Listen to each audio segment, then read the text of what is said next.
Assalamualaikum, halo musafir. Bertemu lagi dengan channel ini.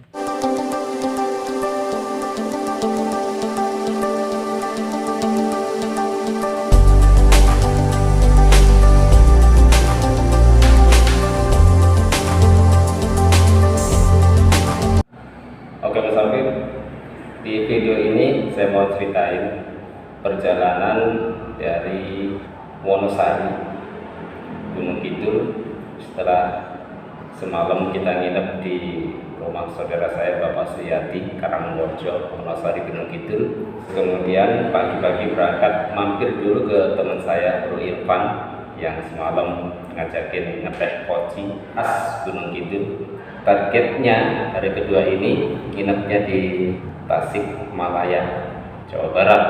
Tapi secara kenyataan nanti karena termasuk juga banyak tempatnya kita singgahi juga sempat ngeblank sinyal sehingga kita harus nyari jalan dengan cara manual, maka akhirnya kita nginep di Cilacap. Cek it out. Halo musafir, kita sekarang di sini di Pondok Pesantren Al Hikmah di wilayah Karangmojo, Wonosari, Gunung Kidul. Kita explore ya. Ini rumah dimana semalam kita nginep di daerah Wonosari. Terus tempat saudara saya. Alhamdulillah kita bisa explore Wonosari.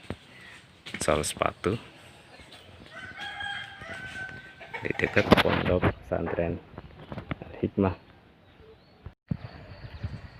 Ini area di belakang Pondok Pesantren Al Hikmah. Ada jembatan, di sini ada sungai. Kering, nggak ada air, debitnya cuma dikit. Nah, di sini ada Kampung Bulu Karangmojo.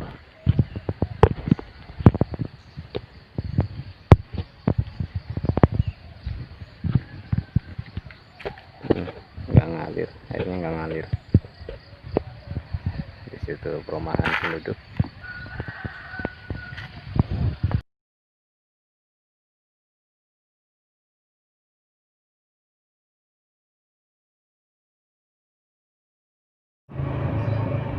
Jadi sekarang reject Wonosari tempatnya Bro Irfan, rumah Bro Irfan.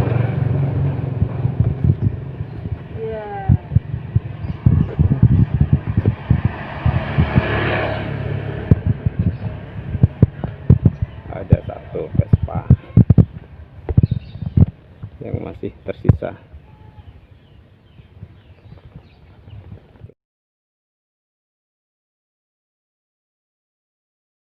Di depan adalah jembatan Getas, yaitu jembatan yang menghubungkan antara Kabupaten Gunung Kidul dengan Kabupaten Bantul. Dari jembatan ini view-nya bagus banget, sehingga banyak orang yang melintasi jembatan ini berhenti sebentar untuk sekedar selfie-selfie dan menikmati pemandangan. Desa Getas sendiri terletak di sebelah timur jembatan, yaitu masuk di Gunung Kidul. Menyeberang dari jembatan ini adalah ke Kecamatan Delingo, Kabupaten Bantul. Karakteristik dari wilayah Delingo sendiri adalah berbukit-bukit dengan tanjakan dan turunan curam, sehingga pengendara yang melintas harus ekstra menstabilkan kendaraannya supaya nggak ngadat.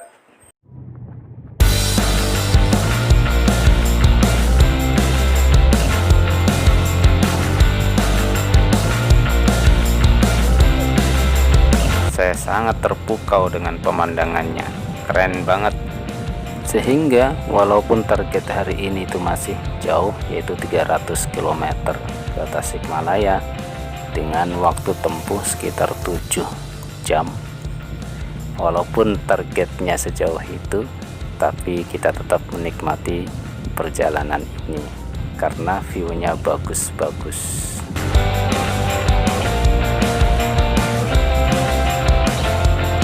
Seperti yang saya bilang tadi, bahwa karakteristik di daerah ini itu berbukit-bukit, jadinya banyak tanjakan. Nah, di tanjakan yang ini nih, di tikungan yang ini, motor saya hampir nggak kuat. Ya, namanya juga motor mama ke pasar malah dipakai touring. Tapi motor saya ini udah terbiasa saya aniaya, jadinya dia makin tangguh dan bisa menghadapi keadaan seperti apapun. Lebih tepatnya sih terpaksa. Ya, dia dipaksa untuk menghadapi keadaan apapun.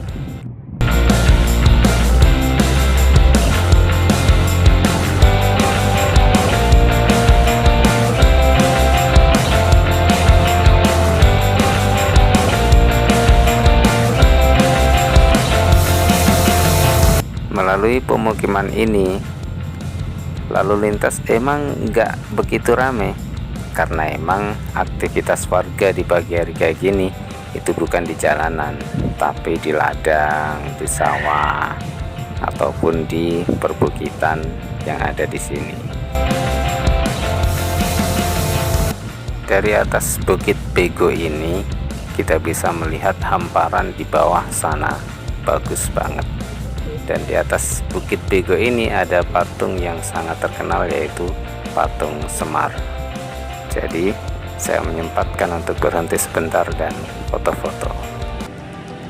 Kita di Bukit Bego, guys. Bukit Bego.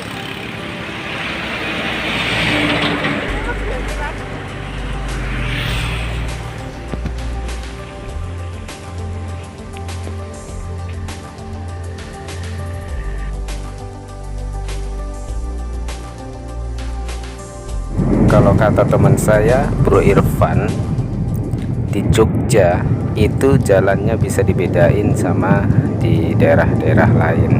Saya buktiin itu, ternyata bener. Di Jogja jalan rayanya tuh halus banget aspalnya, yakin beda banget sama daerah-daerah lain. Walaupun dengan trek belok kanan kiri, tanjakan, turunan, bahkan ada tanjakan yang curam banget sampai motor saya hampir nggak kuat, tapi jalannya itu tetap bagus, halus banget, kualitasnya kualitas kayak di jalan-jalan nasional.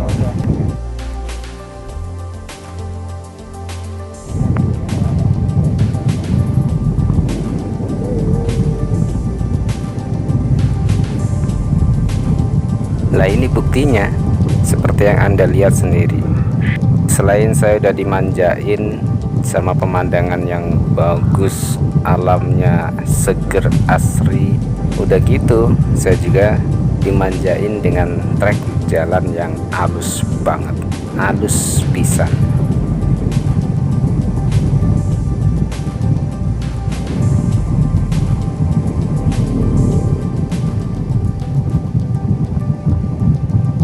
Salut banget buat pemerintah Provinsi Jogja yang udah bikin kebijakan membangun jalan-jalannya sehingga menjadi bagus dan halus. Yang seperti ini harusnya juga diterapkan di daerah-daerah lain, karena ini sangat menguntungkan sekali bagi semua pengguna jalan, juga untuk kelancaran perputaran roda perekonomian masyarakat di wilayah tersebut. Ini perlu dicontoh, ini bagus sekali. Ini adalah Kali Progo di Kulon Progo, Jogja.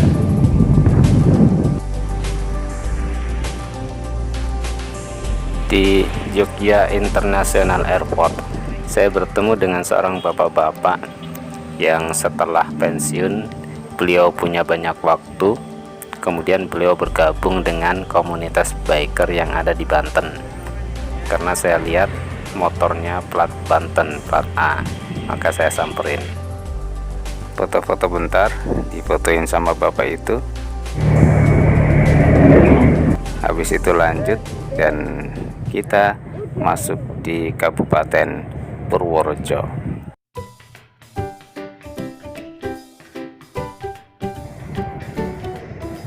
Di sini ada satu pondok pesantren yang mau saya datengin, yaitu pondok pesantren Al Barokah.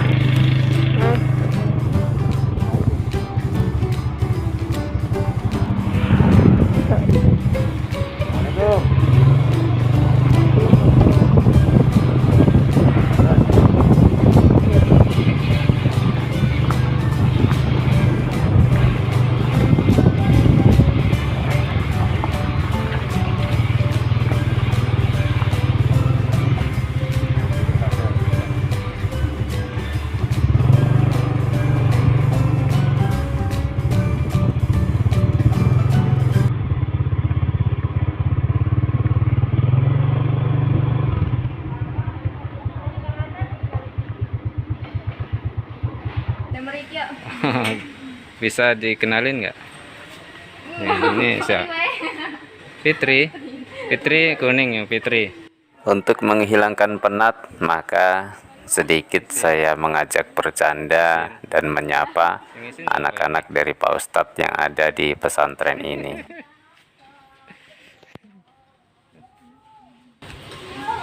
Safir, kita sedang di pesantren ini.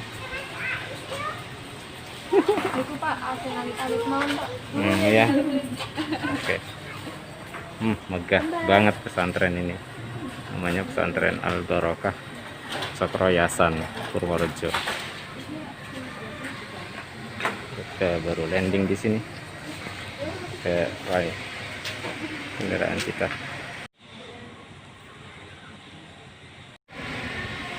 Masjid, aula, dan ini lapangan futsal. Keren, keren banget. Ada lapangan futsal di dalam indoor. Betah nih santri di sini nih. Dan setelah mendapatkan izin dari pihak pesantren, maka saya pun berkeliling ke seluruh area pesantren ini. Bahkan sampai-sampai saya pun belusukan ke dalam dapur pesantren ini.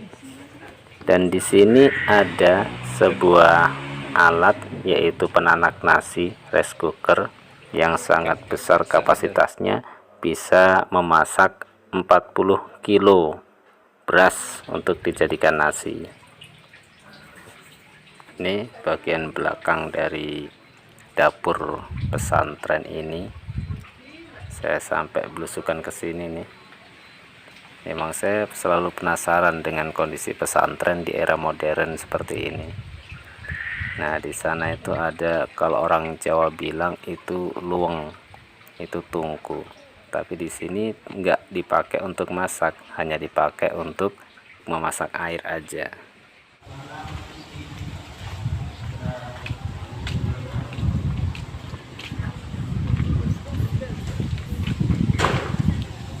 Ini bertepatan dengan para santri bubar dari kelas, jadi habis ada sesi pengajian pagi. Nah, ini kebetulan di hari Kamis. Hari Kamis itu memang waktunya mereka diberi izin untuk menggunakan HP, karena emang biasanya HP itu dikumpulin di satu petugas dan hanya digunakan di hari Kamis saja untuk menghubungi keluarga dan lain sebagainya. Terlihat para santri pun sangat memanfaatkan kesempatan ini, sehingga yang waktunya harusnya dipakai untuk istirahat, tapi mereka sibuk dengan gadgetnya masing-masing. Maklumlah, karena inilah hari kesempatan mereka diberikan izin untuk menggunakan alat komunikasinya.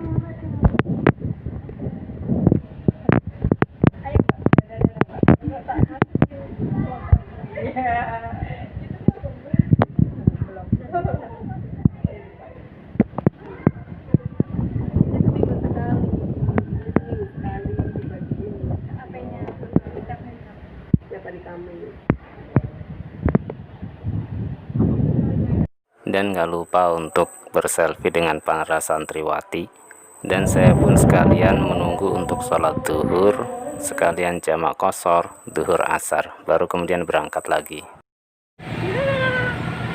Halo musafir, jadi kita lagi ada di antah berantah. GPS map nggak ada sinyal, silang doang, nggak nyangkut sinyalnya. Nggak masalah sih sebenarnya, cuma kan kita pengen nyari jalan yang paling lurus, yang paling simpel, paling cepat. Oke, kita nikmatin aja. Ini termasuk bagian dari adventure, harus siap dengan kondisi yang kayak gini. Oke, dan kita ada di antah berantah ini. Lihat,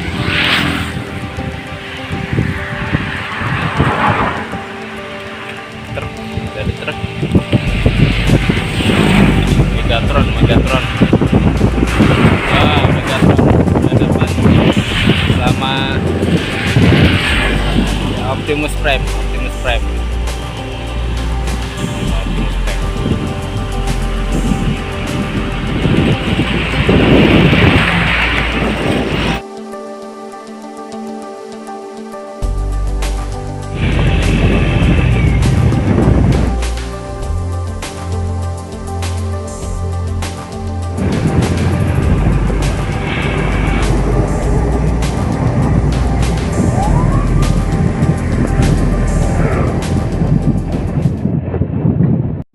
Nah, di sini nih agak macet nih, bukan gara-gara si mau lewat ya, tapi ada pelebaran jalan, yaitu di sisi kiri bahu jalan.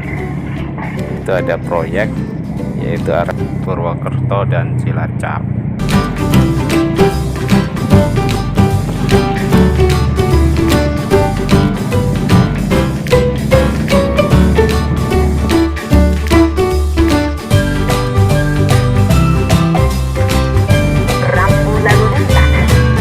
Tetapi hanyalah alat bantu untuk mengamankan perjalanan kereta api. Untuk itu, berhati-hatilah setiap akan melewati perlintasan kereta api.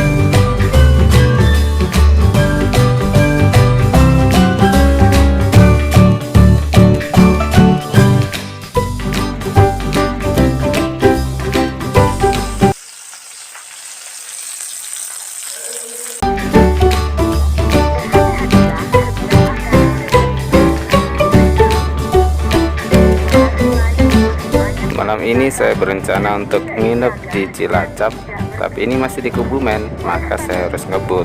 Tapi kereta ini lelet banget. Akhirnya saya malam itu nyampe di Cilacap, Karangpujung, menginap di sana sampai besok paginya.